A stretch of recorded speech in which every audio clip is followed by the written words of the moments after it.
বিপদ সকলের জীবনেই আসে, কিন্তু অনেক মানুষ বিপদ এলে ভগবানকে দোষারোপ করেন। বলেন যে আপনি আমাকে রক্ষা কেন করছেন না? আপনার প্রতি আমার মনে অপার ভক্তি, সর্বদা আপনার জপ করি, তাও আপনি না আমাকে এই বিপদ মুক্ত হওয়ার কোনো পথ দেখাচ্ছেন, না এই বিপদ থেকে আমাকে বের করছেন। এবার এটা হলো আপনার ভাবনা, আপনার দৃষ্টিভঙ্গি। এবার আমি বলি সত্যিটা আসলে কি। সত্যি হলো এটাই যে ঈশ্বর সব সময় আপনার সাথেই আছেন, থাকবেন। দেখুন সেই বীজের দৃষ্টিভঙ্গির দ্বারা যে মাটির নিচে চাপা পড়ে আছে, তাকে পরিণত হতে হবে এক বিশাল সুন্দর বৃক্ষে। তা তখনই হবে যখন তা ভাঙবে, ভাঙবে তখনই যখন সে উত্তাপ পাবে। উত্তাপ কোত্থেকে পাবে? সূর্যের তাপ থেকে। সূর্যের তাপ থেকে ধরিত্রীও বাঁচতে পারে না, তাকে তা সহ্য করতেই হয়। আর যখন এই ধরিত্রী আর এই বীজ এই দুই তপ্ত হয়ে যায়, তখনই এই প্রকৃতি বর্ষা আনে। আর সেই বর্ষার জলেই এই বীজ এক সুন্দর বৃক্ষে পরিণত হয়। আছেন তো ঈশ্বর আমাদের সাথে সব সময়। সেইভাবেই আপনার জীবনে যদি কোনো বিপদ আসে, কোনো সংকট আসে, তার মানে এটা নয় যে আপনারই কোনো পাপের শাস্তি আপনি পাচ্ছেন। হয়তো ভবিষ্যতে আপনাকে একটা সুদৃঢ় কাঠামো হতে হবে, তার প্রয়োজন আছে। তাই এটা হলো তার ভিত। যতটা শিখবেন, যতটা শক্তিশালী হবেন, ততটাই দৃঢ় কাঠামো হবেন। নিশ্চয়ই দেখেছেন, অলংকার বানাবার পূর্বে সোনাকেও অনেক রকম পরীক্ষা দিতে হয়, আগুনে তপ্ত হতে হয়। সেইভাবেই যদি আপনি কখনো শূরবীর হতে চান, তাহলে লাক্ষাগৃহের তাপ সহ্য করতেই হবে। তাহলে আসুন আমার সাথে বলুন, বন্দে ধর্মা, বন্দে কর্মা, রাধা রাধা। অনেক সময় মানুষ অতীতকে দেখেন আর তখন অহংবোধে পরিপূর্ণ হয়ে ওঠেন। কখনো বর্তমানের দিকে তাকান, ভবিষ্যতের দিকে তাকান আর পরিতৃপ্তিতে ভরে ওঠেন। কেন বুঝতে পারেন না একটা সহজ কথা? এই যে সৃষ্টি, এই সৃষ্টি হলো একটা বড় চক্র, যা বারংবার আপনার কাছে ফিরে আসবেই। কঠিন থেকে কঠিনতর পরীক্ষায় আপনাকে নিযুক্ত করবে, যাতে আপনাকে উত্তীর্ণ হতেই হবে। যা কাল ছিল তা আজ নেই, এটা সবাই জানেন। যা আজ আছে তা হয়তো কাল থাকবে না, এটাও আপনাকে মেনে নিতে হবে, তাও আবার হাসি মুখে। শান্ত থাকতে শিখুন আর কখনোই মনের মধ্যে অহংকার উৎপন্ন হতে দেবেন না। হতে শিখুন সেই হিমবাহের মতো। হয়তো এই জন্যই এত শীতল থাকে, কারণ ও জানে গতকালও জল রূপে ছিল, আজ বরফ রূপে হয়তো আছে, কিন্তু কাল পুনরায় সে জলেই পরিণত হবে। নিজেকে শান্ত রাখুন। হয়তো আজ আপনি সাফল্যের শিখরে আছেন, হয়তো বা নেই। আপনাকে প্রত্যেক দিন অবশ্যই দেখতে হবে। শুধু নিরন্তর প্রচেষ্টা করতে থাকুন, প্রত্যেক পরিস্থিতির জন্য তৈরি থাকুন, আর একে ভারসাম্যে রাখতে শিখুন। আপনার কাল হোক, আজ হোক বা আগামীকাল, আপনার ভালো দিন হোক বা খারাপ দিন, সব পবিত্র হয়ে যাবে। তাহলে আসুন আর আমার সাথে ভালোবেসে বলুন, রাধা। অন্ধকারাচ্ছন্ন রাত্রি যদি এসে থাকে, তাহলে আলোকিত প্রকাশ নিয়ে সূর্যও অবশ্যই আসে। রোগ যদি এসে থাকে, তাহলে তার ওষুধও অবশ্যই আসে। সমস্যা যদি আসে, তাহলে সেই সমস্যার সমাধানও নিজে থেকেই আমাদের কাছে চলেই আসে। এই সংসার, এই জীবনের শুধুমাত্র একটাই নিয়ম আছে, আর তা হলো এটাই: এই সংসার হলো একটা চক্রের মতো। এতে শাশ্বত বলে কিছু নেই, নিত্য বলে কিছু নেই। আর যা কিছুই রয়েছে সব বদলাতে চলেছে। যদি আপনার জীবনে দুঃখ থাকে, সমস্যা থাকে, যদি আপনি বিপদ দ্বারা আচ্ছন্ন, তাহলে মনে রাখবেন সবকিছু বদলে যেতে চলেছে। দুঃখের সময় কাঁদবেন না, মনকে আরো দুঃখী করে তুলবেন না, কারণ এখানে যা কিছুই এসেছে তা যাওয়ার জন্যই এসেছে। তাহলে এত চিন্তা কিসের? আনন্দ সহকারে জীবন যাপন করুন আর আমার সাথে ভালোবেসে বলুন, রাধা রাধা। যদি কোনো সিংহ বানরের মতো গাছে চড়তে চেষ্টা করে তাহলে কি হবে? একটা মাছ যদি মাটিতে হাঁটতে চেষ্টা করে তাহলে কি হবে? তারা বিফলই হবে। কিন্তু এরকম কেন হয়? তার কারণ হলো প্রকৃতির রচনা কিছুটা এরকম। এখানে প্রত্যেকটি ব্যক্তিকে, প্রত্যেকটি প্রাণীকে আলাদা আলাদা গুণের অধিকারী করা হয়েছে এবং সকলকে একটা সীমাও প্রদান করা হয়েছে। এবার এই যে বৃক্ষ, পশু, পাখি, এদের মধ্যে সেই ক্ষমতাই নেই যে এরা নিজেদের যাচাই করতে পারবে, নিজেদের সীমাগুলো বুঝতে পারবে, নিজেদের সদ্গুণগুলো চিনতে পারবে। এরা সেটা করতে পারবে না। কিন্তু মানুষ তো আলাদা। মানুষের কাছে সেই বিশেষ শক্তি আছে যে তারা পূর্ণরূপে নিজেদের যাচাই করতে পারবে, নিজেকে পূর্ণরূপে বুঝতে পারবে, নিজের দোষ, নিজের অপগুণ, নিজের সদ্গুণ, নিজেদের সীমাগুলো তারা বুঝতে পারবে। আর এটা অত্যন্ত গুরুত্বপূর্ণ। কথায় আছে যে যদি সাফল্য লাভ করতে হয় তাহলে নিজেকে যাচাই করে নিতে হবে। তাই নিজেকে যাচাই করুন, নিজের সাথে পরিচিত হয়ে যান এবং জীবনে কর্ম করতে থাকুন। সাফল্যের শিখরে অবশ্যই পৌঁছে যাবেন। আর ওখানে যদি যান তাহলে এই মন প্রসন্ন হয়ে অবশ্যই বলবে, রাধা রাধা। বনের মধ্যে যদি আপনি কোনো বিষাক্ত সাপ দেখেন তাহলে কি করবেন? আপনি তখনই তার থেকে দূরে পালাতে চেষ্টা করবেন। আর এটা কেন করবেন? নিজের রক্ষার্থে। এই কথা আমি নয় মেনে নিলাম, কিন্তু নিজের জীবনে এটা করেন না কেন? আপনি যেখানেই যান, যে স্থানেই যান না কেন, প্রত্যেক সময়, প্রত্যেক মুহূর্তে এমন বিষাক্ত সাপ আপনি অবশ্যই খুঁজে পাবেন। আর সেই সাপ নয় যাদের আপনি বনে খুঁজে পাবেন, এরা হলো সেই সাপ যা আপনাকে পাপ করতে বাধ্য করবে। আপনার অন্তরের বাসনা, ক্রোধ, অহংকার, লোভ, ঈর্ষা, এদের বৃদ্ধি ঘটাবে। দেখুন, বনের এই সাপ আপনাকে একবার ছেড়ে দিতেও পারে, ছোবল নাও মারতে পারে, কিন্তু এই যে পাপ রূপী সাপ আছে তা অবশ্যই ছোবল মারবে। কর্ম যদি করেন তাহলে অবশ্যই ফল পাবেন। সেই জন্য যখনই কোথাও যাবেন, যদি এমন কাউকে দেখেন, যদি এমন কিছু দেখেন যে আপনাকে পাপ করতে বাধ্য করছে, তাহলে সেই মুহূর্তে সেখান থেকে পালিয়ে যান। যেমন বনের সাপ দেখে আপনি পালাতে থাকেন। সৎকর্মের রক্ষা অত্যন্ত আবশ্যক। আসুন আর আমার সাথে ভালোবেসে বলুন, রাধা রাধা। মনুষ্য জীবনের সব থেকে বেশি গুরুত্বপূর্ণ বিষয় হলো মনের একাগ্রতা। এই সংসারের যে কটি মহান কার্য সম্পাদন হয়েছে তা হলো মনের এই একাগ্রতার একমাত্র ফল। আপনি অবশ্যই দেখে থাকবেন, অনেক ছোট বড় নদী যা বয়ে চলে তাদের সামনে একটা বাঁধ নির্মাণ করা হয় সেই সব নদীর জল সঞ্চয় করতে। বাঁধ হয়ে গেলে প্রয়োজন মতো বা মনের ইচ্ছে মতো তাকে ব্যবহার করা সম্ভব। এবার এটাই আমাদের মনের সাথেও সম্ভব। আমাদের মনের একাগ্রতা আজকের দিনে দাঁড়িয়ে বিভিন্ন ধরনের বিকার, ক্রীড়া এবং ভোগের মধ্যে ভাগ হয়ে গেছে।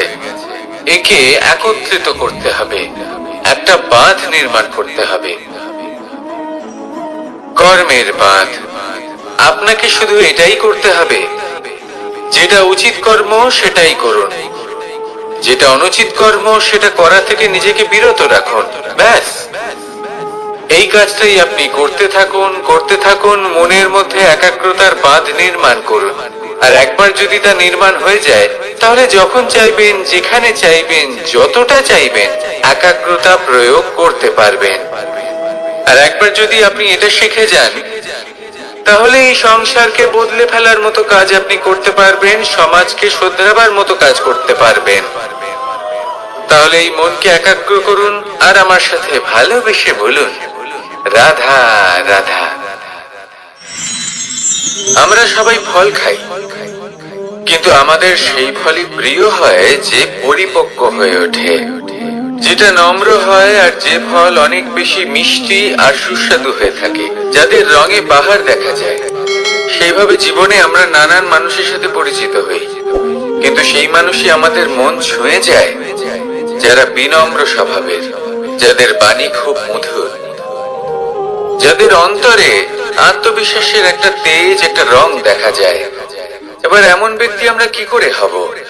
ঠিক সেইভাবেই যেমন একটা ফল রোদ, বর্ষা, শীত, বায়ু, এই সকল সংকটময় পরিস্থিতির সম্মুখীন হয়ে পরিপক্ক হয়ে ওঠে, সেইভাবেই মানুষ সংকটময় পরিস্থিতির সম্মুখীন হয়ে পরিপক্ক হয়ে ওঠেন। যদি এই সংকটের সম্মুখীন হন, তাহলে অভিজ্ঞ হবেন, আর এই অভিজ্ঞতাই শিক্ষা দিয়ে যাবে। এই অভিজ্ঞতা আমাদের শিখিয়ে দেয় যে আমাদের বিনম্র থাকতে হবে। অহংকার করে কোনো লাভ নেই। মধুর বাণীর যে কি মূল্য তা আমরা শিখতে পারি। এই অভিজ্ঞতাই আমাদের বুঝিয়ে দেয় যে উচিত অনুচিত কোনটা, আমাদের দৃষ্টিভঙ্গি তৈরি করে, আর এই দৃষ্টিভঙ্গি দ্বারা আত্মবিশ্বাস জাগ্রত হয়। সেই জন্য জীবনে কখনো বিপদ থেকে দূরে পালাবেন না, সেগুলোর সম্মুখীন হন, অভিজ্ঞতা লাভ করুন, তার থেকে শিক্ষা লাভ করুন, এইভাবেই পরিপক্ক হবেন। আসুন আমার সাথে ভালোবেসে বলুন, রাধা রাধা। ধন সঞ্চয় করা সম্ভব, আর সেই জন্য ধন সব থেকে বেশি মূল্যবান সম্পত্তি নয়। এবার আপনি বলবেন, এ আমি কি বলছি? এই ধন খুব মূল্যবান, আমরা সকলে অর্জন করতে ব্যস্ত। সেটা এই কারণে, কারণ আপনারা জানেন না এই সংসারের সব থেকে বেশি মূল্যবান সম্পত্তি কি। এ হলো সেই সম্পত্তি যা কখনো সঞ্চয় করা সম্ভব নয়। আপনার কাছে যতই ধন থাকুক, তা দিয়ে আপনি স্বাস্থ্য লাভ করতে পারেন, বাড়ি কিনতে পারেন, আদি ইত্যাদি, কিন্তু আপনি যতই ধনী হন না কেন, ফেলে আসা দিনের একটা মুহূর্ত আপনি লাভ করতে পারবেন না। এই একটা মুহূর্ত, এই সময়, এটাই হলো সংসারের সব থেকে মূল্যবান সম্পত্তি। একবার চলে গেলে তা কখনোই ফিরে আসে না। আর এই মুহূর্ত যতই চলে যাক না কেন, আমরা স্মৃতির মাধ্যমে সেগুলি যাপন করতে পারি, তার আনন্দ উপভোগ করতে পারি। আর যার সাথে আমরা সময় অতিবাহিত করেছি, তার স্মৃতিতে আমরা চিরকাল জীবিত থাকতে পারি। সেই জন্য সময় সব থেকে মূল্যবান সম্পত্তি, তাকে এইভাবে নষ্ট করবেন না। প্রত্যেকটা মুহূর্ত উপভোগ করুন, আনন্দ করুন, আর ভালোবেসে বলুন, রাধা রাধা। কনক, কি সুন্দর একটা শব্দ। এর অনেকগুলো রূপ রয়েছে, অনেকগুলো অর্থ রয়েছে। প্রথম অর্থ হলো স্বর্ণ, অর্থাৎ সম্পত্তি। দ্বিতীয় অর্থ ধুতুরা, অর্থাৎ গাছের ছোট একটা বীজ, যা কিনা অত্যন্ত শক্তিশালী হয়। যদি বেশি মাত্রায় এর প্রয়োগ করা হয়, তাহলে এটা বিষময় হয়ে উঠতে পারে। এই হলো সেই ধুতুরা, যার প্রয়োগ মহাদেবের পুজোতে করা হয়। এবার প্রশ্ন হলো এটাই যে এই স্বর্ণ এবং এই ধুতুরার মধ্যে মিল কি রয়েছে? মিল হলো এটাই যে এই দুটোই মানুষকে মত্ত করে তোলে। ধুতুরা মানুষকে তখন মত্ত করে যখন তাকে সেবন করা হয়, কিন্তু স্বর্ণ, ধন, সম্পত্তি, মানুষ এটা যতটাই অর্জন করে নেয় সেটাই যথেষ্ট। এই স্বর্ণ মানুষের ভাবনা চিন্তা করার ক্ষমতাকে বশ করে ফেলে। মানুষ সম্পত্তির লোভে মত্ত হয়ে ওঠে, কারণ যে যত চমৎকারী, যতটা অমূল্য হয়, তাকে সামলানো কিন্তু ততটাই কঠিন, তাই না? তাই মনে রাখবেন, ধন, স্বর্ণ, সম্পত্তি এগুলো ধুতুরার থেকেও অনেক বেশি বিষাক্ত হতে পারে। তাই এর উপর আত্মসংযমের একটা কবচ পরিয়ে রাখবেন এবং বিবেকের শক্তির সাথে এগুলো প্রয়োগ করুন, তবেই কল্যাণ হবে। আসুন আমার সাথে ভালোবেসে বলুন, রাধা রাধা। মানুষের জীবনে তিনটি গুণ অত্যন্ত প্রয়োজনীয়: শ্রদ্ধা, বিনম্রতা, যোগ্যতা। যদি জ্ঞান লাভ করতে চান তাহলে শ্রদ্ধার প্রয়োজন, যদি মান লাভ করতে চান তাহলে স্বভাবে বিনম্র হওয়া প্রয়োজন, আর যদি মনোবাঞ্ছিত স্থান লাভ করতে চান তাহলে যোগ্যতার প্রয়োজন। বিষয়টা সহজ। শ্রদ্ধা আপনাকে জ্ঞান দেবে, নম্রতা আপনাকে মান, আর যোগ্যতা উচিত স্থান দেবে।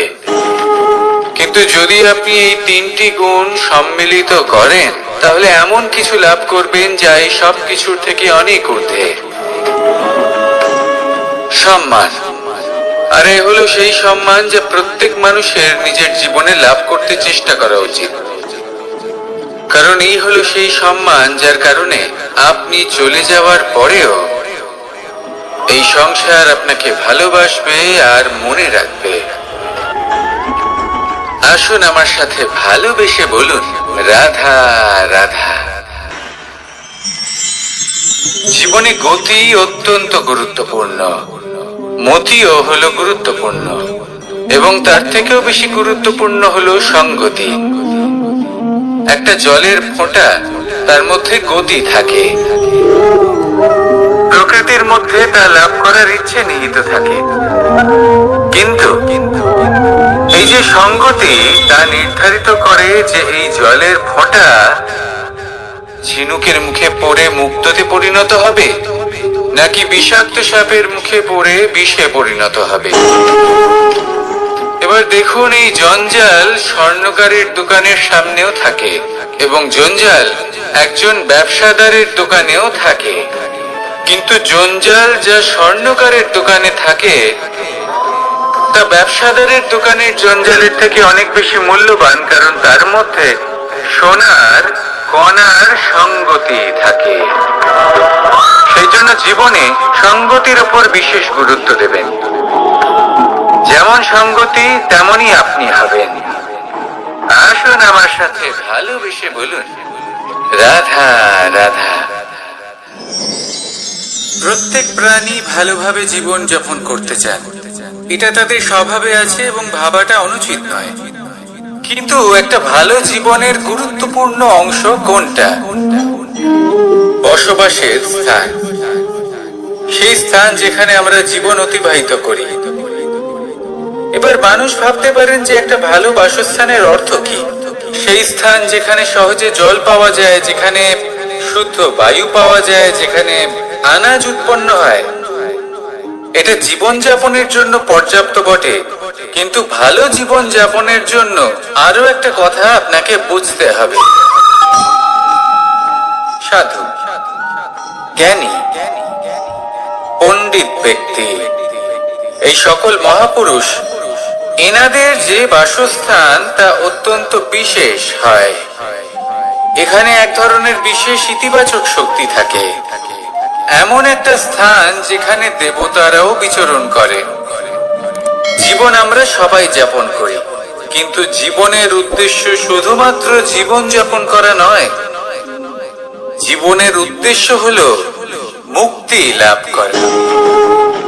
আর এই সকল সাধু, জ্ঞানী, পণ্ডিত ব্যক্তি, এই সকল মহাপুরুষ আপনাকে মুক্তির পথে নিয়ে যেতে পারেন, কারণ এরা হলেন সেই মহাপুরুষ যারা নিজেদের অন্তরের বিকার, অহংকার, ক্রোধ, বিদ্বেষ, এই সকল দোষগুলিকে ত্যাগ করেছেন, এদের উপর বিজয় লাভ করেছেন, এমনই একজন ব্যক্তি আপনাকে মুক্তির পথে নিয়ে যেতে পারে। প্রয়োজন হলো শুধুই এনাদের চিনতে পারা, এদের কথা বুঝতে পারা এবং এদের দেখানো পথে চলা। যদি আপনি এটা করতে পারেন, তাহলে এই মন প্রফুল্ল হয়ে বলবে, রাধা রাধা। আমি এখানে একা এই বনে বসে আছি, বাঁশি বাজাচ্ছি। কার জন্য? কে আছেন এখানে? কেউ নেই।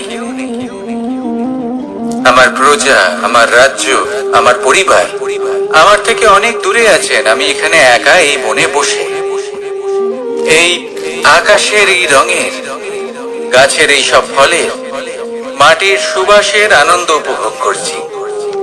কেন? আমি হলাম দ্বারকাধীশ। এমন কি রাজকীয় বা ভৌতিক সুখ রয়েছে যে আমি ওখানে পেতে পারি না? সবকিছুই পেতে পারি, তাও এখানে বনে একা বসে আছি। কোন সুখ খুঁজে চলেছি? একা থাকার সুখ। আমরা প্রত্যেকদিন অনেক মানুষের সাথে, চিন্তাধারার সাথে, কর্মের সাথে, পরিস্থিতির সাথে, সুখ দুঃখের দ্বারা বেষ্টিত থাকি। জীবনের এই চক্রে আমরা জড়িয়ে পড়তে থাকি। যতই আমরা এই সমস্যার সমাধান করি, আমরা ততই এতে জড়িয়ে পড়ি। আমরা এতটাই জড়িয়ে পড়ি যে যখন আমরা আয়নায় নিজেদের দেখি, তখন আমরা নিজেদের চিনতেই পারি না। এমন মনে হয় যেন আমরা নিজেদের হারিয়ে ফেলেছি। সেই জন্য প্রত্যেক দিন আপনি কিছু সময় নিজের সাথে কাটান একান্তে। এটা অত্যন্ত আবশ্যক। নিজের অস্তিত্বের গভীরে গিয়ে দেখতে শিখুন, নিজেকে বুঝুন। অদ্ভুত শান্তির অনুভূতি হবে। যেমন এই বায়ু, এই বৃক্ষ, এই পুষ্প, এই নিসর্গ, এদের মতো আপনিও কখনো একলা হতে শিখুন। কখনো নিসর্গের একটা অংশ হয়ে দেখুন। এই মন প্রসন্ন হয়ে বলবে, রাধা রাধা। ওমাই কি, আমি কখন থেকে এখানে অপেক্ষা করছি, হাত পেতে দাঁড়িয়ে রয়েছি, যাতে একটা ফল আমার হাতে এসে পড়ে এবং সেটা আমি খেতে পারি। কখন থেকে অপেক্ষা করছি, কিন্তু সেটা হচ্ছেই না। এবার আপনি বলবেন যে এসব কি বলছি, এ কি অদ্ভুত কথা বলছি। যদি ফল খেতে হয় তাহলে আমাকে বৃক্ষে চড়তে হবে, ফলের কাছে পৌঁছতে হবে, তবেই তো ফল পাবো। এবারে এটা অত্যন্ত সহজ ব্যাপার, কিন্তু এই বিষয়টা আপনি নিজের জীবনের প্রসঙ্গে ভেবে দেখুন। লক্ষ্য কোথায় আছে আপনি জানেন, সেই লক্ষ্যে পৌঁছানোর পথ কি সেটাও আপনি জানেন, সেই পথে চলার ক্ষমতাও আপনার রয়েছে, কিন্তু তাও আপনি নিজের লক্ষ্য লাভ করতে পারছেন না। কেন? কারণ আপনি অপেক্ষা করছেন যে লক্ষ্য আপনার সামনে চলে আসবে, কিন্তু তা হয় না। লক্ষ্য সে যাই হোক না কেন, ধন হোক, প্রেম হোক, কোনো সম্মান হোক বা মোক্ষ হোক, যদি আপনি তার দিকে অগ্রসর না হন, তাহলে ফল প্রাপ্তি অসম্ভব ব্যাপার, তা কোনোদিনই হবে না। সেই জন্য আপনার চোখের সামনে আপনি যদি নিজের লক্ষ্যকে দেখতে পান, তাহলে উঠুন এবং সেই দিকে অগ্রসর হতে শুরু করুন। নিজের অন্তরের সকল অশুভ গুণ দূর করুন, অলসতা ত্যাগ করুন, অজ্ঞানতা ত্যাগ করে দিন এবং চলতে থাকুন।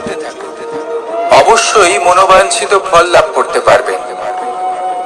মনে রাখবেন, চলতে থাকলে তবেই লক্ষ্য প্রাপ্তি হবে। অপেক্ষার দ্বারা শুধুমাত্র মৃত্যু লাভ হবে।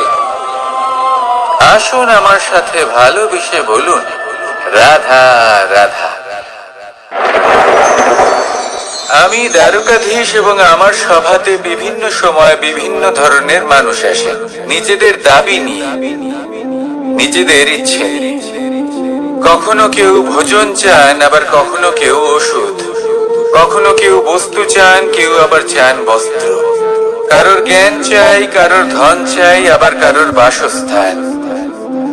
অনেক সময় আমি এই অনুরোধ, এই ইচ্ছে পূর্ণ করি না।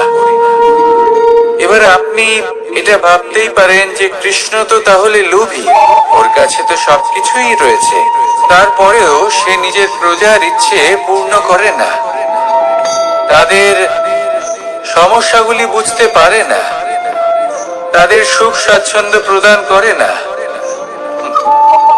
আসল সত্য হলো এটাই যে কোনো সবল ব্যক্তি, যে কোনো গৃহস্থ ব্যক্তি যে কাজ করতে সক্ষম, তার পরিশ্রম দ্বারাই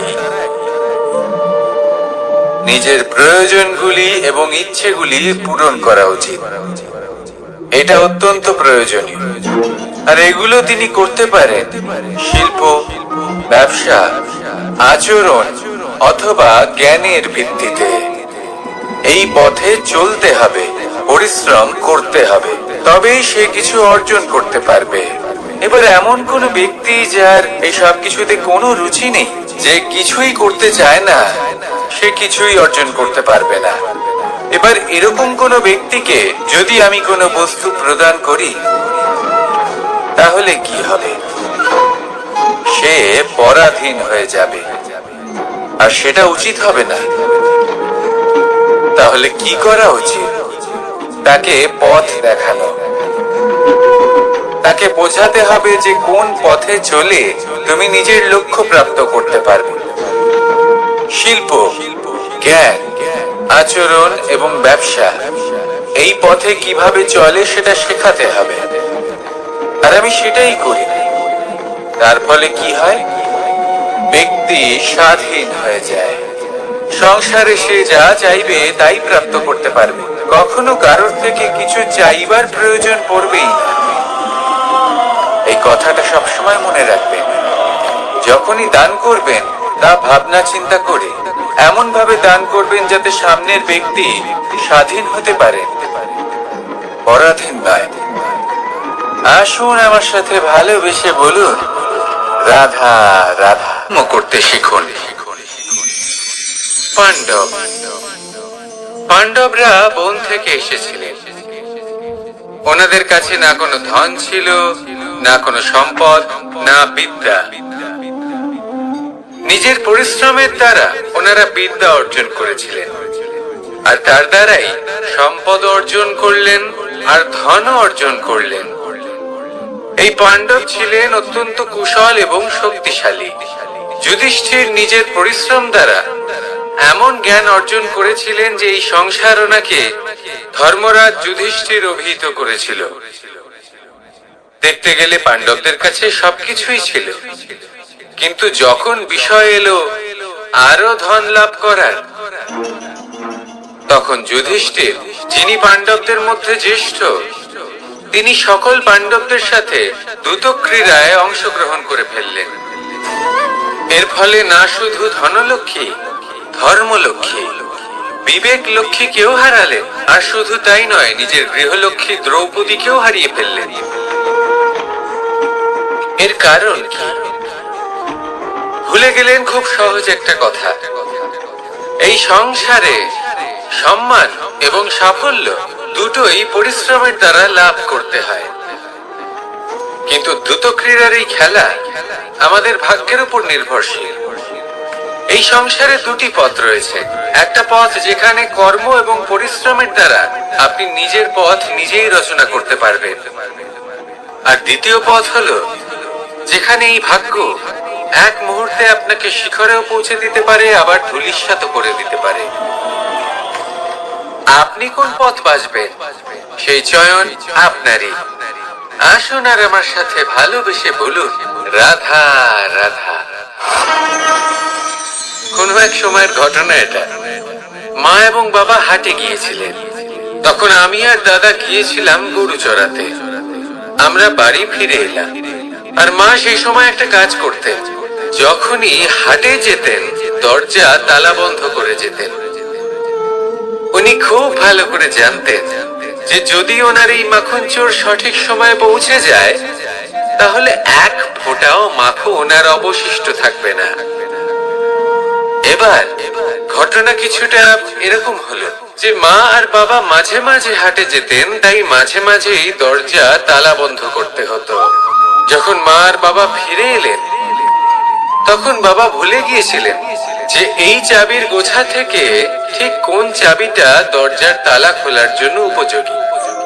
উনি চেষ্টা করতে শুরু করে দিলেন। একটার পর একটা চাবি দিয়ে উনি চেষ্টা করতে থাকলেন, কিন্তু সেই দরজার তালা তো খুলতেই চাইছিল না। ওনার মাথা থেকে ঘাম পড়তে শুরু করলো। তখন মা বললেন যে তালা ভেঙে দেওয়া যাক। মা চলে গেলেন আর বাবা বললেন, না না দাঁড়াও, আর কিছু চাবি বাকি আছে, এটা হয়তো খুলতে পারবো। মা হাতুড়ি নিয়ে চলে এলেন সেই তালা ভাঙার জন্য, আর তখনই বাবা শেষ চাবিটা প্রয়োগ করলেন আর দরজার তালা খুলে গেল। যদি উনি চেষ্টা না করতেন তাহলে এই তালাটাও ভেঙে যেত আর চাবিটাও নষ্ট হয়ে যেত, ঠিক কিনা? এবার এই ঘটনাটা আমি দেখেছিলাম আর আমার মনে হলো যে কখনো কখনো এই চাবির গোছার মধ্যে থেকে শেষ চাবিটাও কিন্তু জীবনের দরজা খুলে দিতে পারে। সেজন্য আপনি যদি জীবনে সাফল্য লাভ করতে চেষ্টা করেন, নিজের লক্ষ্যে পৌঁছতে চান, তাহলে হার মানবেন না। হয়তো দেখবেন আপনার পরবর্তী প্রচেষ্টা বা এই অন্তিম প্রচেষ্টা আপনাকে সাফল্যের পথে নিয়ে গেল। তাই নিরন্তর প্রচেষ্টা করতে থাকুন, জীবনে সাফল্য লাভ করুন। যজ্ঞের আগুনকে শুভ বলে মনে করা হয়, আর সেখানেই চিতার আগুনকে অশুভ মনে করা হয়। এমনটা কেন হয়? এখানে বিষয়টা হলো লক্ষ্য, বিচার এবং সঙ্গের। যখন আমরা যজ্ঞ করি তখন আমাদের লক্ষ্য কি হয়? পরিবেশকে আরো পবিত্র করে তোলা, ইতিবাচক করে তোলা। আমাদের লক্ষ্য শুভ হয়। তারপরে আসে বিচার। এই পরিস্থিতিতে সেই বিচার হলো অগ্নি। স্ফুলিঙ্গ থেকে তীব্র আকার ধারণ করে সমস্ত কাঠকে পুড়িয়ে দেয় এবং সুগন্ধ ছড়িয়ে দেয়। অর্থাৎ যদি আপনার লক্ষ্য শুভ হয় তাহলে তা নিজেই শুভ বিচারধারাকে আমন্ত্রণ জানায়। এই শুভ বিচার তখনই আসবে যখন আপনার সংকল্প শুভ হবে। অন্যদিকে হলো চিতার আগুন। এর লক্ষ্য কি? একটা দেহকে পরধামে পৌঁছে দেওয়া। সবার শেষে সবকিছু আপনার উপরে নির্ভরশীল যে আপনি কোনটা চয়ন করতে চান। আপনার লক্ষ্য যদি শুভ হয় তাহলে আপনার বিচার এবং সঙ্গতি আর তার পরিণাম সবই শুভ হবে। আসুন আর আমার সাথে ভালোবেসে বলুন, রাধা রাধা। এই সংসারের প্রত্যেক বস্তুর, প্রত্যেক পরিস্থিতির, প্রত্যেক আবেগের দুটি দিক আছে। এর মধ্যে পার্থক্য করা সম্ভব শুধুমাত্র দৃষ্টিভঙ্গির দ্বারা। যদি কোনো ব্যক্তি পর্বত শিখরে দাঁড়িয়ে থাকেন তাহলে উনি এটাই দেখতে পাবেন যে এই জলের ধারা সমুদ্রের দিকে বয়ে চলেছে। আরেক ব্যক্তি যিনি সমুদ্রের কাছে দাঁড়িয়ে আছেন তার এটাই মনে হবে যে এই জলের ধারা সমুদ্রের দিকে আসছে। এখানে বিষয়টা হলো দৃষ্টিভঙ্গির, আর এটাই সময়ের সাথেও হয়ে থাকে। অনেক সময় মানুষ চিন্তিত হয়ে পড়েন, ত্রস্ত হয়ে পড়েন যে তার কাছে হয়তো খুব কম সময় আছে, তাতে তিনি অনেক কিছুই করতে পারবেন না, আর একটু সময় থাকলে খুব ভালো হতো। তিনি এভাবেও ভাবতে পারেন যে অল্প হলেও সময় বাকি তো রয়েছে, অর্থাৎ যা অবশিষ্ট আছে তাকে সংরক্ষণও করা সম্ভব, তাতে জীবন যাপনও করা সম্ভব। আর এটা নির্ভর করছে আপনার উপর। তাই দৃষ্টিভঙ্গি ইতিবাচক রাখুন। জীবনে দুই ধরনের আবেগ রয়েছে যার কোনো মূল্য নেই। আমার কথার অর্থ এটা নয় যে এদের কোনো গুরুত্ব নেই, গুরুত্ব যথেষ্টই রয়েছে, শুধু এদের জন্য আপনাকে কোনো মূল্য দিতে হয় না। প্রথম আবেগ হলো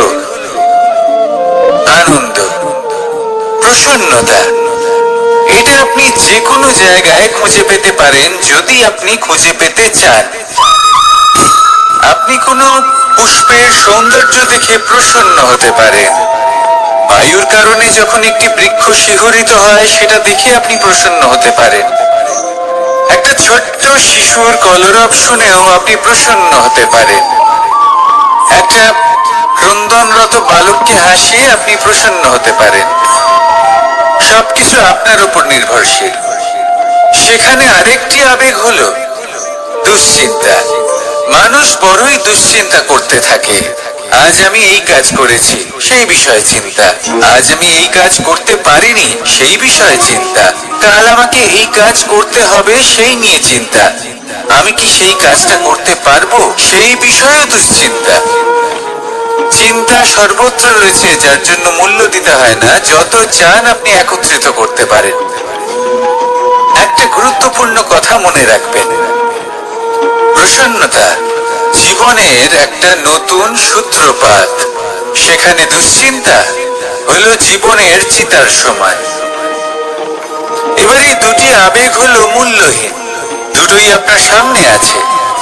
কোনটা চয়ন করবেন আপনি, দুশ্চিন্তা নাকি প্রসন্নতা? সিদ্ধান্ত আপনারই। আসুন আর আমার সাথে ভালোবেসে বলুন, রাধা রাধা। ধন, সম্পত্তি, এগুলো আসলে কি? এগুলো শুধু সেই মূল্য যার দ্বারা আমরা কোনো কিছু অর্জন করতে পারি। এবার এই ধনের দ্বারা এই সংসারে অনেক কিছু লাভ করা সম্ভব, কিন্তু সেই সব কিছুই শুধুমাত্র ভৌতিক বস্তুই হবে। ভৌতিক সামগ্রী, ভৌতিক সুবিধা। অর্থাৎ আপনার কাছে যতই ধন থাকুক, তা আপনাকে শান্তির ঘুম এনে দিতে পারবে না। আপনাকে জীবনের বাস্তব সুখের অনুভূতি লাভ করাতে পারবে না, কারণ এগুলো ভৌতিক ধন। এই ভৌতিক বস্তুই অর্জন করাতে সক্ষম। বাস্তবিক ধন কি? যদি এই প্রশ্ন আপনার মনে আসে, তাহলে তার উত্তর আমি আপনাকে দেব একটা উদাহরণের মাধ্যমে। কখনো আপনি শুনে থাকবেন যে একজন পিতা আজীবন অনিষ্ট করেন, অনর্থ করেন, খারাপ কাজ করেন শুধু ধন অর্জনের জন্য। তিনি ভাবেন যে আমি ধন অর্জন করব আর নিজের সন্তানকে একটা উজ্জ্বল ভবিষ্যৎ প্রদান করব, একটা সুখ স্বাচ্ছন্দ্যময় জীবন দান করব। এবার সন্তান যখন জন্ম লাভ করে, তখন সে ভাগ্যের জোরে সেই ধন ভোগ করে। যেরকম সে পায়, সেরকমই তার ব্যবহার সে করে।